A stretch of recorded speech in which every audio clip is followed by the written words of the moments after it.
Joining me now is Fabrice Montagne. He's the Chief UK Economist at Barclays Investment Bank. Fabrice, good to see you. This time last night, Roger Bootle was sat there telling us that he thought the OBR was being overly pessimistic. What do you think?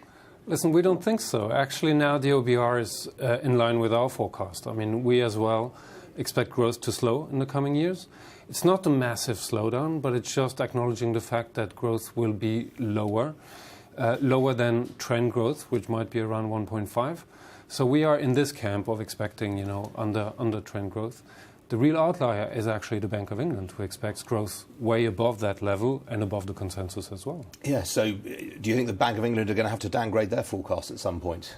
At some point, somebody will have to revise their forecast. What is amazing in the British economy over the last 6 to 9 months is that data has come in with very little volatility. I mean, it's very difficult to make the distinction when you got a 0.3% quarter-on-quarter print or 0.4% quarter-on-quarter print, whether you're accelerating or decelerating. So I'm afraid we'll have to wait for maybe another 6 months to get a clearer view of where this is going.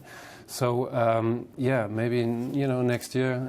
But of course, the consequence, if the Bank of England is being overly optimistic, then it suggests really they shouldn't have tightened interest rates last month.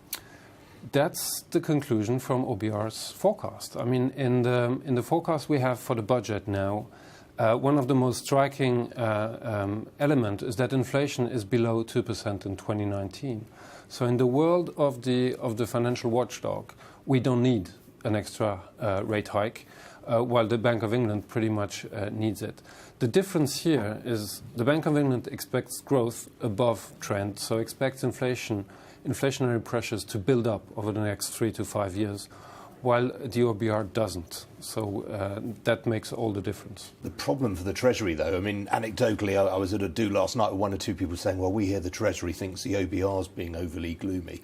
They have no choice, though, but to affect that, to institute policies based on what the OBR is telling them. Absolutely, and that's a healthy thing. I mean, fact is that given the uncertainty we currently are facing, and Brexit is one element of that uncertainty, but the productivity puzzle, as it has been highlighted, has been going on for 10 years, right, even before the referendum. So given this uncertainty, I think it's wiser, it's healthier to base your forecast on a cautious assumption. And I think the OBR is now in the right camp after having been, in the more optimistic camp for a while. All right, Fabrice Montagne from Barclays Investment Bank. Got to leave it there, I'm afraid. Thanks very much for joining us. Good to see you.